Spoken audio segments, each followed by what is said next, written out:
I think the recent case about Trulku Hungkar Rinpoche's assassination in Vietnam under the custody of both the Chinese government and the Vietnamese authorities, I think is one of the worst forms of transnational repression.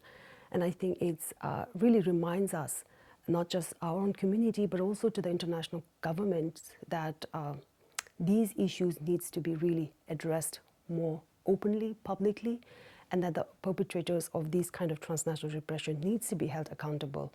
Because the other forms of transnational repression, including intimidation, harassment, hacking, and monitoring, has been in place for many years, in fact decades.